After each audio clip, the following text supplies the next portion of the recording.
SeN-i aims to become the greatest hip-hop musician from Ethiopia. The funny thing about being of East African descent and the whole music thing is now there's a whole bunch of people from originally Ethiopia or Eritrea or Somalia that are musicians now and are on the radio, from The Weeknd to Kanan or Nipsey Hussle. SeN-i began making music by taking a music technology class at Wild Lake High School in Columbia, Maryland at the age of 16. It might be 5 of us huddled in a circle, just spitting a freestyle to a beatbox or a beat being played from a phone. And it's funny because I've met quite a few people that I don't even have recollection of meeting these people, but they'll just bring up a memory hey, yo, I saw you at a party, one time you were freestyling with all your friends and everything, that was dope. And it's just oh, I appreciate that, but we do it so often, we do it every day, every time we get together, that it's almost just embedded in it. It feels weird not to do it. It's almost like an exercise, exercising your brain a little bit, because you just gotta be spontaneous and keep it going, keep the flow going. With no intention to gain fame, SeN-i and his friends actively made music strictly for the love of the craft. At the time, this was going on probably I don't know, 5 years ago. The sound of all the beats, they had this unique element to it that was real reminiscent of the 1990s hip hop, and it was crazy because I feel nowadays they're playing a lot of music that sounds from that era. And when I hear music now on the radio from certain artists, I'm just man, I had something like this, 5 years ago. He enjoyed the process so much, he continued making music after graduating and recorded over 50 tracks using a variety of different programs from GarageBand, Logic, and Pro Tools.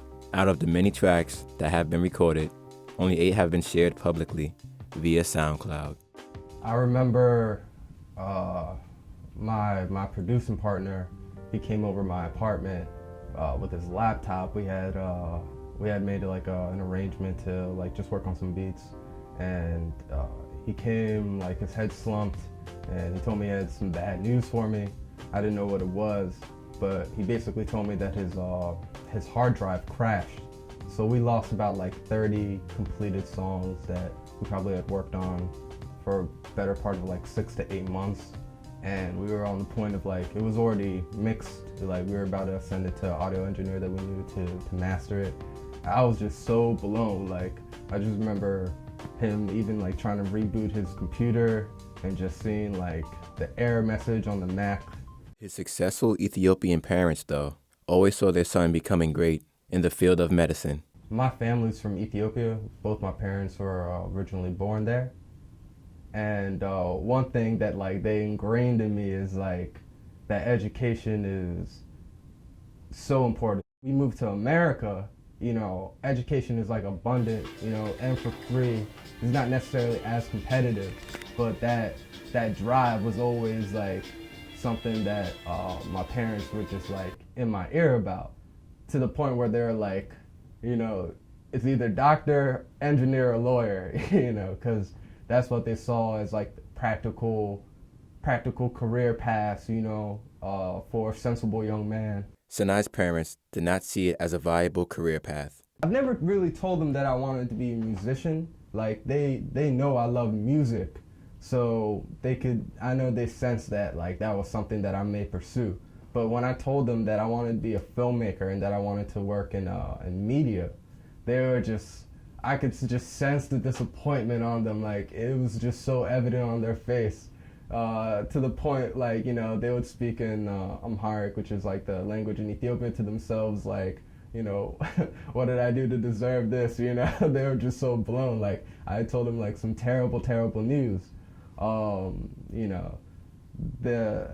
Obviously they want their kids to have the easiest or the most certain path to success. Ironically, SeN-i's love for language and music stemmed from his father's tutelage. My father's a linguist by trade, so, you know, when I was growing up, he would have me read and study grammar books, have me read nonstop. Like, I probably read more books from when I was like in first grade to fifth grade than someone would have read by the end of, like, you know, their middle school career. And he's partly to blame for the reason why I'm so into music, because, you know, like, reading like that put like a love for language and wordplay and things of that nature in my mind. So, like, you know, when I would listen to music, listen to instrumentals, like, I would just be writing things out, and it's poetry, you know what I mean? So, yeah, you know, he's definitely to blame.